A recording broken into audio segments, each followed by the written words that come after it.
Una vez más, amados y bendecidos mis hermanos y hermanas que me están escuchando, estamos aquí compartiéndoles las enseñanzas del nuevo pacto pleno.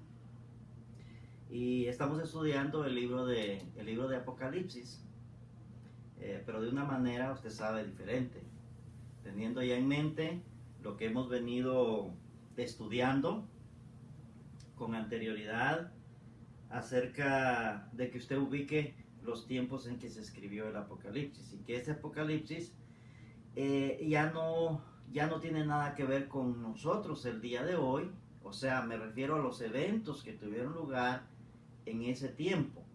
Ya nos dimos cuenta que eran sucesos que tenían que acontecer en vida de los apóstoles. Ya usted oyó la primera parte. Si no lo entendió, vuélvalo a leer, vuélvalo a escuchar. Es muy importante que usted tome nota de todos esos detalles que yo les he venido compartiendo. Es muy importante que usted, hermano nuevo o que ya tenga tiempo en esto, ¿verdad? Pueda captar todos esos detalles. Yo estoy dando el Apocalipsis de una manera muy sencillo. A esta escuela de enseñanza se le llama preterismo también, o escatología realizada, o profecía cumplida.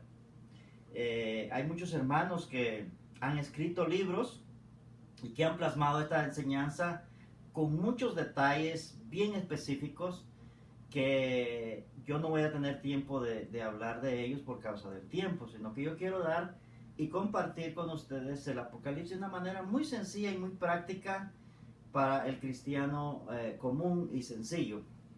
Entonces esa es mi forma de yo explicar y yo enseñar, y siempre lo he hecho de esa manera a mis hermanos que me están escuchando y viendo.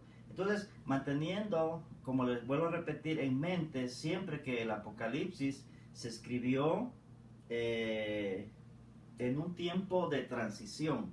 O sea, el libro de Apocalipsis es un libro de transición de algo viejo que existía a algo nuevo. Algo literal, algo físico, a algo espiritual. Si uno no capta estos detalles, hermano, y eso es lo que muchos enseñadores el día de hoy no captan, y se van, hermanos, se van tan lejos y tan separados de la realidad del libro de Apocalipsis, ¿verdad? Algo que hay que entender es que el Apocalipsis no tiene nada que ver con política, aunque narra algunos sucesos políticos que acontecieron, pero muy mínimos. No es ese, no es esa la razón por la cual el Apocalipsis se escribe, hermanos, sino que el libro de Apocalipsis es como todos los demás libros de la Biblia, tiene un propósito, y el propósito del Apocalipsis es resaltar ¿qué? Pues resaltar la obra redentora de Cristo. Desde el Génesis son libros que empiezan a resaltar, aunque de una manera todavía en secreto y escondida, en sombras, vienen resaltando lo que realmente tiene Dios en mente. Por eso se le llaman que eran sombras de lo espiritual. El antiguo pacto eran sombras de lo que Dios realmente quería enseñar, pero que no era el tiempo de revelar. Entonces, el libro de Apocalipsis tiene esa perspectiva. Por eso es que Dios ordena a alguien y prepara a alguien para revelar esos misterios, como ya lo hemos enseñado, que es el apóstol Pablo, ¿verdad? Decíamos también que al único que le dieron las revelaciones, ¿verdad? Al único que le dieron las revelaciones de los misterios escondidos y que fue llevado al tercer cielo, si usted nota, nadie, uno inclusive puede ver, por ejemplo, Efesios capítulo 3, donde dice Pablo que siendo yo el más pequeño de todos los apóstoles, de todos, me fue dada esa gracia, dice, de aclararle a todos este misterio. Entonces el apóstol Pablo es el único de todos los escritores de la Biblia, especialmente en el Nuevo Testamento, que habla que fue llevado al tercer cielo a ver cosas, a escuchar cosas que a nadie dice le había sido dado antes. Entonces el Apocalipsis es una revelación que Pablo tenía y conocía. Entonces, teniendo eso en mente, que el Apocalipsis no es una revelación externa o una revelación diferente a lo que el apóstol Pablo había revelado, lo único que el apóstol Pablo en sus escritos, en sus 14 epístolas, él especifica estos misterios de una forma muy sencilla y muy práctica. Entonces, esos son detalles, hermanos, de que por eso sigo haciendo énfasis y seguiré haciendo énfasis especialmente en este primer capítulo de Apocalipsis, porque si no se entienden estos principios, no se van a entender, mis amados hermanos, no se va a entender mucho menos lo demás que hace falta. Entonces, el Apocalipsis, como les digo, narra esa transición de lo viejo hacia lo nuevo. Y eso ya no es para nosotros, eso ya pasó. Por eso es que leíamos las cosas que deben suceder pronto. Y aquí vamos a ver algunos detalles en este capítulo para que quede claro la idea de que el libro de Apocalipsis tenía que ver con aquella época hace 2000 años. Nada que ver el día de hoy. Yo sé que hay muchos que se enojan y se molestan conmigo cuando digo estas cosas. Pero ¿saben por qué se molestan? Se molestan porque atentan contra sus doctrinas de hombres que les han enseñado. Por eso yo no tomo tanto tiempo en que fulano dijo, en que este hermano dijo. Ustedes se dan cuenta que no, porque prefiero enseñar más que todo la palabra del Señor, tal y como está escrita, sin quitarle y ponerle. Entonces, voy a empezar a leer entonces, hermano, el versículo 4 ahora, para avanzar en este capítulo. Dice Juan a las 7 iglesias que están en el Asia. Fíjese, el apóstol aquí, o Juan Marcos, que yo estoy más de acuerdo con esa posición, que fue Juan Marcos el que acompañaba al apóstol Pablo en sus viajes misioneros, que en un tiempo lo dejó, pero después lo restauró.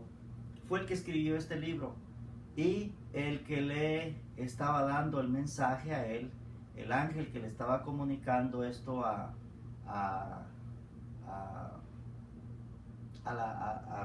Juan Marcos, era el apóstol Pablo. ¿Por qué razón?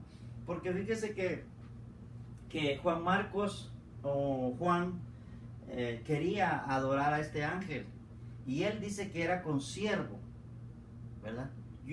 Le prohibió que lo adorara, le prohibió que se arrodillara ante el ángel, porque le dijo que él era otro siervo más. Y usted sabe que a ningún ángel del cielo se le ha permitido predicar la palabra de Dios. Al único ángel que se le permitió, que ángel, la palabra que quiere decir es mensajero, ¿verdad? Por eso que también cuando veamos el mensaje a las 7 iglesias, dice al ángel que está en la iglesia de Éfeso o de Esmirna, quiere decir que ese ángel era un pastor, ese ángel era un mensajero, no era algo del cielo, o que usted imagine algo así, pero eso lo vemos más después. Entonces, el que transmite este evangelio, el que transmite esta revelación es Pablo, es el apóstol Pablo. Y a veces Pablo escribe de su propia mano, pero a veces también usaba a Juan Marcos para que le ayudara a redactar sus cartas. Bueno, dejando ese detalle, ¿verdad? Porque no quiero tomar tiempo en esos pequeños detalles, pero muy importantes, más que lo hagamos cuando se suba el video, lo podamos, hermano, ahí hacer todo este tipo de preguntas y detalles que usted quiera saber más. Entonces, dice aquí, hermano, Juan a las 7 iglesias que están en el Asia, gracia y paz. ¿Quién era el que saludaba gracia y paz? El único que saluda gracia y paz en la Biblia es el apóstol Pablo, hermano. Amén. Entonces, fíjese, dice, gracia y paz a vosotros, del que es, el que era y el que ha de venir, de los 7 espíritus que están delante de su trono. Bueno, dice el que era, el que es y el que ha de venir. No es que estemos diciendo que Cristo todavía va a venir. En el tiempo que se escribe el Apocalipsis, Cristo todavía tenía que regresar. Ellos estaban a la expectativa. Porque como hemos dicho, hermanos, el Apocalipsis se escribe antes del año 70, como dijimos en el primer tema, en la primera parte. Entonces, quiere decir, hermano, con esto, de que habían apóstoles, discípulos de Cristo que escucharon personalmente de Cristo la enseñanza. ¿Y cuál era la enseñanza de Cristo y sus apóstoles? Era que Cristo tenía que regresar en vida de ellos. Entonces hay que mantener todo esto en mente para nosotros ubicar. Si usted, el problema con el sistema religioso futurista es que le hacen creer a usted que todas las promesas que están en la Biblia no se han cumplido. ¡Ah, qué tremendo! Oiga, los peores enemigos, y yo no estoy atacando a nadie en particular, porque realmente sé que por ignorancia lo hacen, hermano. De la misma manera, ¿se acuerda cuando Cristo estaba siendo crucificado y le dijo, perdónalo, Señor, porque no saben lo que hacen? Así pasa hoy en día, mis hermanos. Por eso yo quiero, a usted que ya entiende esto, hermano, y que lo está enseñando, no se moleste. A veces uno se molesta, yo me molesto, yo no voy a decir que yo no me molesto. Yo me molesto también, hermano, con la ignorancia, la retórica ignorante de la gente muchas veces, pero trato de contender mis impulsos carnales, porque yo no me debo guiar por mis impulsos carnales, sino me debo guiar por el espíritu que está en mí, el espíritu, el fruto de mi espíritu, y tener paciencia y saber que todos estos que se oponen, hermanos, es porque están en su carne, están en una mente carnal, y el Señor los comprendió. Solamente cuando estás en ese nivel espiritual, hermano, los puedes comprender y perdonar. A mí me engañaron muchas veces los pastores, a mí me hicieron creer muchas cosas, yo los he perdonado, no tengo nada contra ellos, estoy limpio, pero eso no quiere decir que porque los perdono y porque no tengo nada en contra de ellos, no les voy a decir que eran unos falsos maestros. He dicho que son falsos maestros, a veces algunos se molestan conmigo, pero no es que yo sienta odio contra ellos, jamás. Eso está en las manos del Señor, pero tengo que decir de que son falsos maestros. Todo el que enseña que el Apocalipsis no se ha cumplido es un falso maestro. ¿Por qué? Porque toda la enseñanza de Cristo y sus apóstoles, hermanos, era cuando Cristo y sus apóstoles hablan, hermanos, del fin del mundo, perdón, digo yo el fin del mundo porque usted sabe, así dice el sistema religioso. Estamos en las vísperas del fin del mundo. Estamos viviendo los últimos tiempos, hermano. Yo no sé si usted ha oído, usted va a oír a esos charlatanes. Bueno, les llamo así, pero con amor. No va a usted decir, hermano, tiene odio por estos. No, hermano, yo no quiero que usted piense eso. Yo no tengo... el que está en esta gracia perfecta no tiene odio contra nadie. Yo lo digo porque tengo que decir la verdad. Son charlatanes, son falsos maestros, impostores, se dirigen por la carne, se dirigen porque les gusta el dinero, o están envanecidos en el ego, o esos están gobernados por su carne. Amén. Eso es cierto, aunque no lo reconozcan, eso es realmente a uno que está en este conocimiento, ya no lo pueden engañar, mi hermano. Ya no te pueden engañar. Tú sabes, tú conoces, dice la palabra de Dios que el que tiene la mente de Cristo, el que tiene la mente espiritual, tiene la capacidad de juzgar todas las cosas, mas sin embargo él no es juzgado de nadie. Oh, mira qué tremendo. Es otro tema, ¿verdad? Que después vamos a hablar, porque es importante nosotros entender estas cosas. Entonces, hermano, yo quiero seguir, porque quiero terminar en esta ocasión, quiero terminar con este primer capítulo. Pero mire, tantas cosas que uno tiene que hablar. Entonces dice, el que era y el que ha de venir. Entonces estamos en el contexto. Ahora, ¿cuál contexto? En el contexto que Cristo tenía que regresar en vida de ellos. Porque Cristo les prometió a ellos, hermano, como en Mateo 24, por ponerlo así. Mateo 24, versículos 31, 32, 33. ¿Qué le dijo el Señor? a sus apóstoles. Porque los apóstoles estaban preguntando cuando el Señor les dijo que no quedará piedra sobre piedra. Ellos preguntaron, Señor, dinos cuándo será el tiempo, no del fin del mundo, sino el fin de la era de Aigón. Eso es lo que ellos preguntaron, Aigón, el fin de Aigón, no el fin del cosmos, ¿verdad? Porque cuando te dicen a ti que la Biblia habla del cosmos, del fin del cosmos, la Biblia no está hablando del fin del cosmos. Las veces que la Biblia habla, el siglo es Aigón, quiere decir era, siglo, tiempo, un determinado tiempo. Entonces, cuando los apóstoles estaban preguntándole, ¿cuándo será el fin de este sistema? Mire, discúlpeme que diga esto. Yo no estoy de acuerdo con los testigos de Jehová. Y usted lo sabe.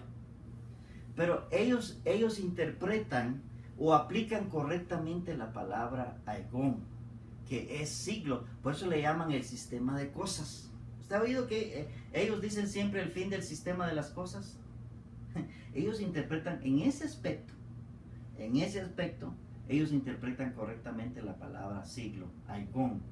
De eso es lo que los apóstoles le estaban preguntando a Cristo. ¿Cuándo será el sistema? ¿De qué cosas? ¿De qué sistema está hablando? Del antiguo pacto, hermanos.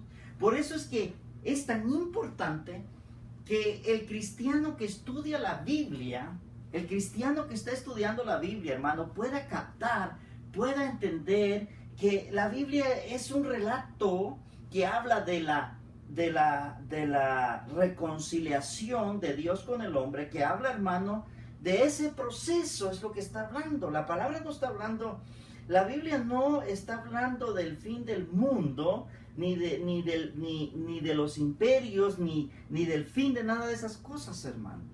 Lo que la Biblia se concentra, y a veces hay narraciones históricas muy importantes, pero la Biblia, su mensaje original, sencillo, es la restauración del hombre. Lo que el primer Adán perdió, que el postrer Adán vino a recuperar. Eso es el mensaje.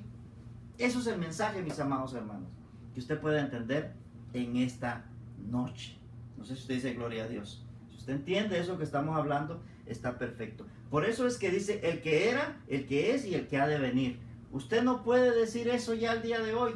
Cuando usted oye a un pastor o a un evangelista decir, hermano, el que era, el que es y el que estamos esperando, ese hermano no sabe, porque está sacando fuera de contexto la palabra de Dios. Esto tenía que cumplirse en vida de los apóstoles. Ellos estaban a la expectativa. Ellos estaban a la expectativa, porque el Señor así se los prometió. El Señor les dijo en Mateo 10:23, les dijo, no terminarán de recorrer todas las ciudades de Israel sin que yo regrese, ¿verdad?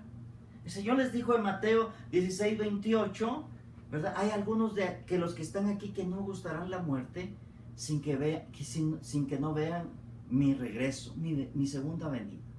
Entonces el Señor les aseguró, hermanos, que el Señor tenía que estar, esas personas tenían que estar vivas para cuando Cristo, hermano, para que cuando Cristo regresara, Él tenía nada que tiene que ver contigo, hermano. Si a ti te han metido esa idea, abórtala, hermano. Te han mentido, te han engañado. Amén. Te han engañado. Aborta esas ideas que no son de Dios, no son del Espíritu Santo, son doctrinas de hombres que tú tienes que rechazar, mi querido hermano y hermana que me estás escuchando en esta hora. Voy a seguir pasando, hermano, porque yo me puedo quedar predicándote por horas en este mismo versículo, pero tenemos que avanzar. Dice, verso 5, y de Jesucristo el testigo fiel, el primogénito entre los muertos, el soberano de todos los reyes de la tierra, el que nos amó y nos lavó de nuestros pecados con su sangre. Oye, qué tremendo. Aquí dice, el que nos amó, fíjate, pasado. No dice que nos va a amar. El que nos amó y nos lavó, pasado, de nuestros pecados. Esto es muy sencillo, pero yo no me voy a entretener en eso, porque ese es un tema de salvación de los pecados. El que nos amó y nos lavó de todos nuestros pecados. No dice de unos cuantos pecados. Dice, de todos los pecados. Hermano, Cristo ya nos perdonó todos nuestros pecados. Nos amó y nos lavó todos nuestros pecados. Así que si tú tienes, así brevemente te voy a decir en esta tarde, como me estés escuchando, si tú tienes alguna duda, dirás, ¿será que el Señor me perdonó tal pecado? ¿Será que yo ya estoy completamente perdonado? Tal vez hay algo que tú te sientes como avergonzado que has hecho y que digas que el Señor, como te dicen, ¿verdad?, los legalistas, los falsos maestros, que el Señor va en una pantalla. Yo me acuerdo, no iba a dar el nombre, pero tal vez lo dé otro día. Pero dice, el Señor va a poner una pantalla ahí para que todo el mundo mires lo que hiciste en privado y en secreto, ¿verdad? Y tú te crees aquello, y por eso le sirves a Dios con miedos, con temores, con vergüenza. Quiero decirte, hermano, en esta noche, tú, si es que te sirve esta palabra, tú que me estás escuchando, el Señor jamás usa esas mañas y esos engaños y esas amenazas para que le sirvas. El Señor jamás te va a avergonzar en público. Dios quiere que le ames y le sirvas. Oye bien lo que te digo, que le sirvas en amor, nunca en miedo. El Señor en esta tarde, en esta hora, forever, te está diciendo que Él te ama, que Él ya te perdonó todos tus pecados. Fíjate hasta dónde voy a decir, no es el tema, por eso voy a pasar rápido, pero el Señor te dice en esta hora, dice, yo ya te perdoné todos los pecados que has hecho, que vas a cometer todavía. Eso no quiere decir que es licencia para pecar, porque muchos cuando uno habla de esto dicen, oh, está dando pecado. No, hermano, tú sabes que no. El Espíritu Santo no es libertad, jamás te va a dar libertad para pecar. Yo lo que quiero es que tú tengas la tranquilidad de que ya el Señor resolvió todos tus problemas. Hasta el día que te vas a morir, ya está todo saldado, porque Él hizo un sacrificio perfecto. Si algún pecado no fue cubierto, no es un sacrificio perfecto. El sacrificio de Cristo perfecto quiere decir que Él cubrió no solo todos tus pecados, imagínate, sino que no dejó ningún pecado pendiente porque Él los perdonó a todos. Padre, gloria a Dios. Yo me gozo, hermano, en el Espíritu, transmitiéndote estas palabras. Ok, entonces yo voy a seguir, hermano, seguimos avanzando porque ya le dije que quisiera yo terminar este capítulo el día de hoy. Dice, y nos hizo reyes y sacerdotes para Dios su Padre, a Él sea la gloria, el imperio, por los siglos de los siglos. Amén. Y nos hizo, fíjate, no dice nos va a hacer, nos hizo, pasado. Tú ya eres un rey y un sacerdote. ¿Sabe cuál es el problema de la iglesia el día de hoy, hermano? Por eso es que aquí yo no te predico religión. Yo como ministro competente, yo le hablo a tu espíritu. Yo ministro tu espíritu. Yo veo tu espíritu. Yo no veo tu carne, si eres negro, si eres blanco, si eres hispano, si eres gordo, si eres flaco, si eres feo, si eres más o menos como yo que soy, tú sabes.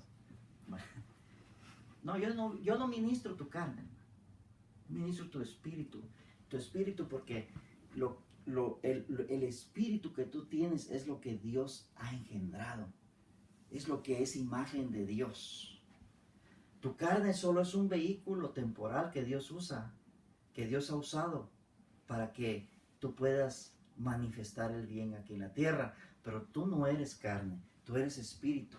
Por eso Dios dice, Dios es espíritu y el que le adora y le sirve a Él tiene que adorarlo en ese nivel, en ese freeway, en esa línea, en espíritu y con conocimiento.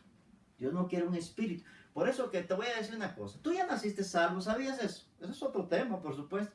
Pero tú naciste salvo. Tú eres un espíritu salvo que nació ya. Pero tu espíritu necesita conocer estas verdades para que no vivas como un esclavo. Oh, aquí es donde también el religioso pega gritos cuando uno dice esto, hermano. Que ellos creen que la salvación se gana por obras. Pero tú ya eres salvo. Tú naciste salvo.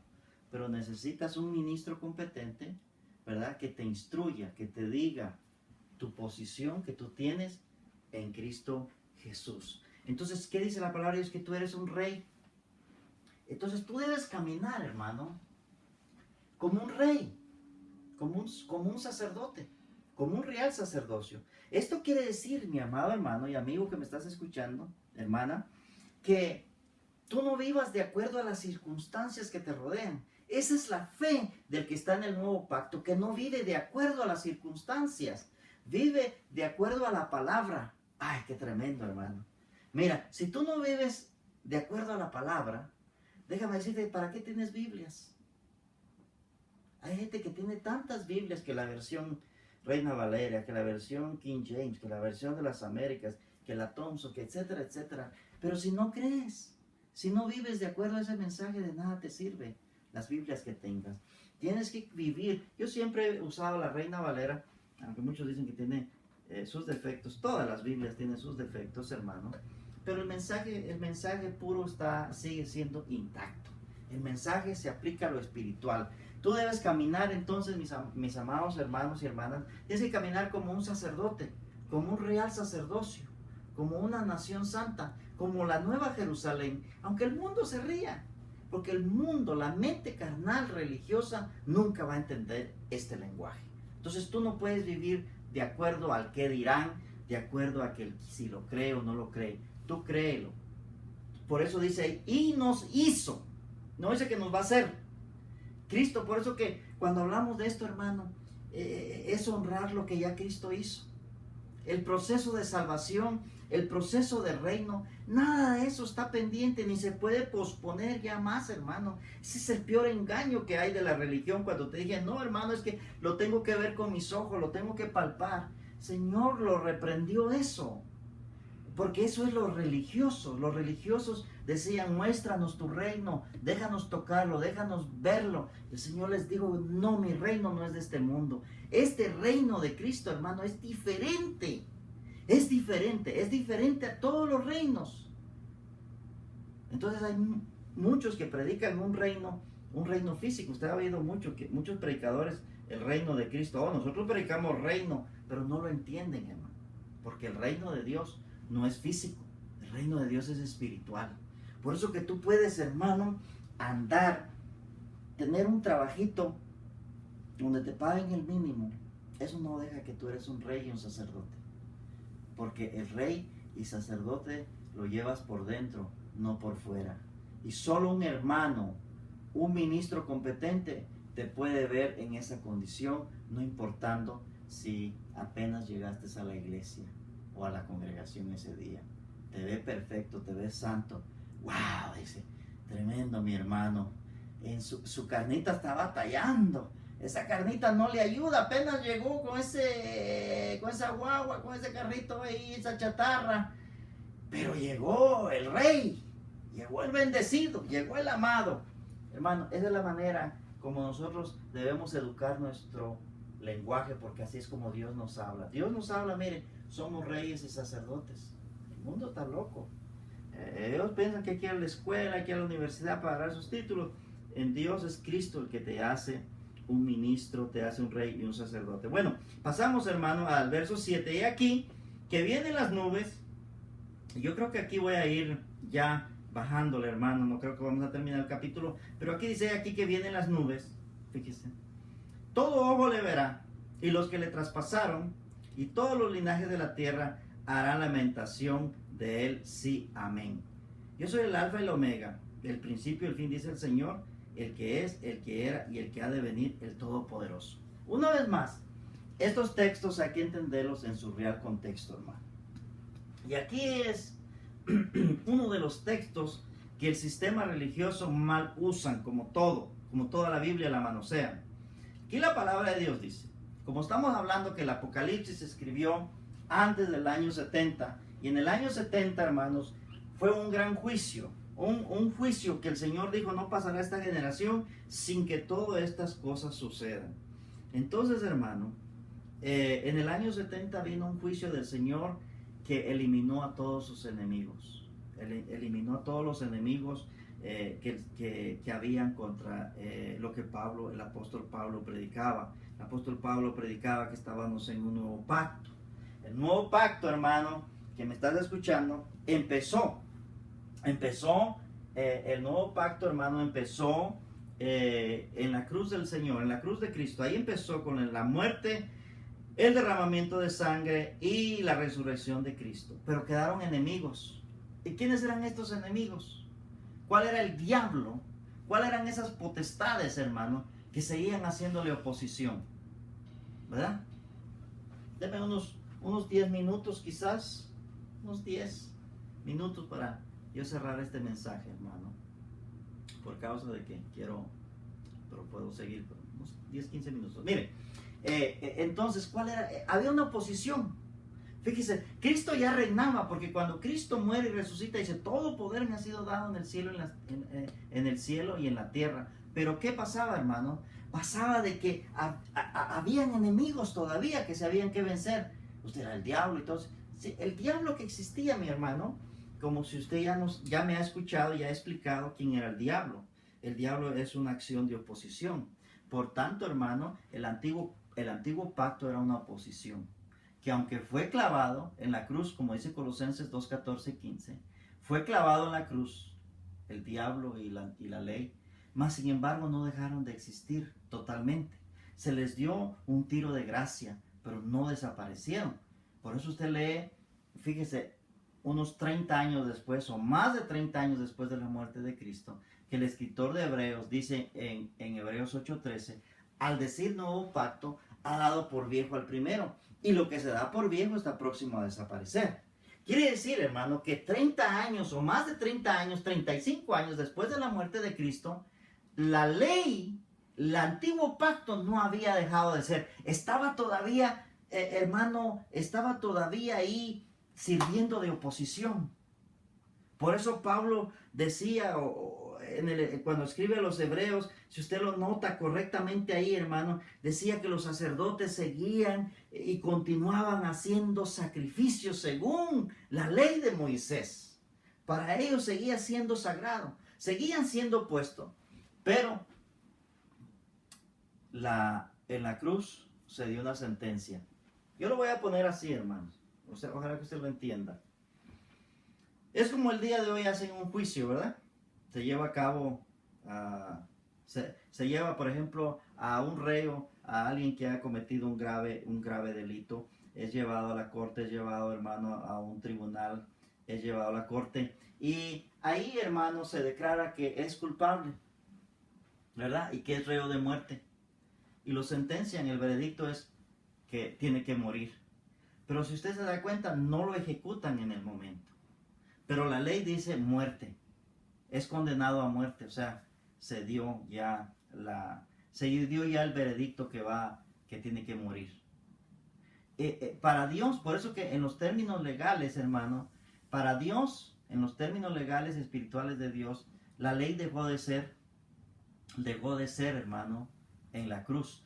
Pero en lo visible duró un periodo de tiempo. Por eso es que Hebreos, cuando tú lees Hebreos 8:13, dice que la ley todavía seguía ahí. Había sido dado por viejo, había sido abolido en la cruz, como dice Pablo, pero no había desaparecido. Esos eran los enemigos, hermano. Y eso lo vamos a explicar más adelante también cuando entremos a las cartas hacia el Asia. Si usted se da cuenta, hermano, toda la oposición que el apóstol Pablo tuvo en sus cartas, Gálatas, Romanos, Efesios, Colosenses, lea todo eso. ¿Quiénes eran sus principales enemigos? ¿Quiénes eran los principales opositores del apóstol Pablo, hermano, a la doctrina que Pablo decía? Cuando Pablo decía en Gálatas, estoy sorprendido. ¿Quién nos fascinó para ya no obedecer al evangelio? No hay otro evangelio. ¿Quiénes eran los que perturbaban, hermano? Que dice Pablo en Gálatas, esto perturban el evangelio. ¿Quiénes eran, hermano? Eran judíos. Eran judíos que venían de Jerusalén, que allá en Jerusalén, hermano, amamantaban, se llenaban, se concentraban, hermano, de esa vitamina venenosa de la ley. Venían, hermano, usted ha visto esos hermanos que predican pura ley, hermano, y los hermanos aplauden, gritan y se refuercen y dicen que unción de Dios, hermano, y es pura ley lo que está dando. es una unción de la carne. Ese hermano que grita y que pega gritos, hermano, y que grita y que todo. Y que dicen los hermanos, qué tremenda unción, hermano. Es unción de la carne. Es unción de la ley. No es unción del Espíritu. Porque el Espíritu te trae paz. El Espíritu no necesita gritarte. El Espíritu te lleva a un reposo. El Espíritu es conocimiento. Es verdad. No son obras de la carne. Entonces, todo este sistema, hermano, todo este sistema se oponía al apóstol Pablo. Pero en el año 70, hermano, yo creo que usted toma un panorama. Haga de cuenta que toda esta gente que iba a Jerusalén y venía a perturbar toda. Por eso usted lee, por ejemplo, en Hechos, le voy a dar un ejemplo, Hechos capítulo. Aunque usted lo puede leer en todas las cartas de Pablo. Ahí usted ve a estos doctores de la ley, a estos haciéndole la vida imposible y perturbando la obra de Dios del apóstol Pablo.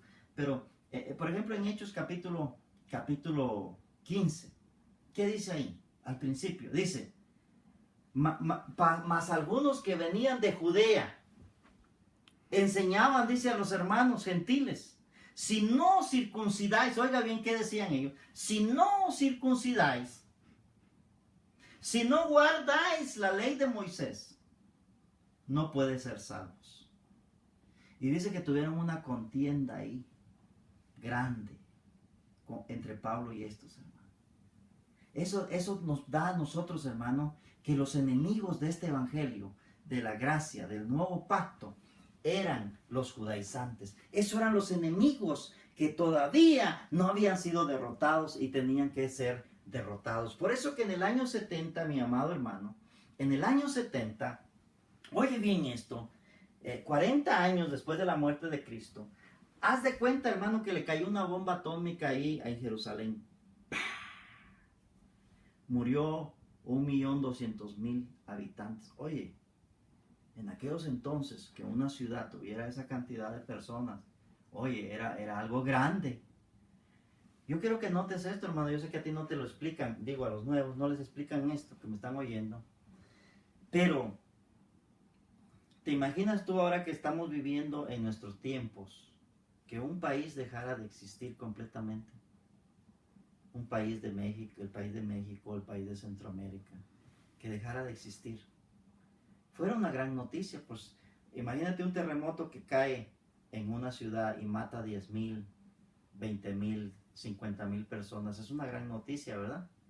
Pues te imaginas tú, hermano, un país que es totalmente destruido. Tú no lo entiendes porque no vivías en ese entonces, pero yo quiero que tú captes cómo lo miraron los judíos que vivían, hermano, como en el Asia, que eran colonias judías, los judíos que vivían ahí. ¿Cómo mirarían su ciudad? Date cuenta simplemente cómo ellos lloraban cuando su nación fue destruida por Nabucodonosor. Cómo se lamentaban que no podían regresar cuando miraban su ciudad acabada por Nabucodonosor. Pero ¿sabes qué? Lo que les pasó en los tiempos de Nabucodonosor no fue nada comparado con lo que les pasó en el año 70. Desolado totalmente. Ahí el Señor les tapó la boca. Mira, les tapó la boca a todos esos religiosos que se oponían a lo que Pablo decía. Porque para ellos Moisés seguía estando vigente. Para ellos la ley seguía estando vigente. Pero cuando cayó ese bombazo ahí en el año 70 que desapareció sacerdote, sumo sacerdote, sacrificios de animales, el templo no quedó piedra sobre piedra, quedó abolido. ¿Te imaginas tú cómo quedaron esa gente de avergonzados? Ya no se diga los que murieron ahí, porque ahí murieron todos. Los que estaban afuera dijeron, verdaderamente lo que Pablo predicó era la verdad. Ese fue el gran juicio. Ese era lo que habla la Biblia, el que era, el que es y el que ha de venir. Amén, hermano. Entonces yo quiero terminar con eso. No voy a hablar otra tercera parte del primer capítulo porque es muy importante la otra parte que estamos hablando. Pero quizás cuando pasemos al capítulo 2 vayamos un poco más con tiempo. Pero es importante todos estos detalles y el tiempo que me he tomado yo aquí en el capítulo, aquí en este capítulo primero, porque te da un panorama de lo que está hablando el Apocalipsis. Así que mis amados hermanos, quiero y deseo que hayas recibido esta segunda enseñanza con todo tu corazón. Recíbela y que el Señor te siga dando entendimiento en su palabra. Gracia y paz.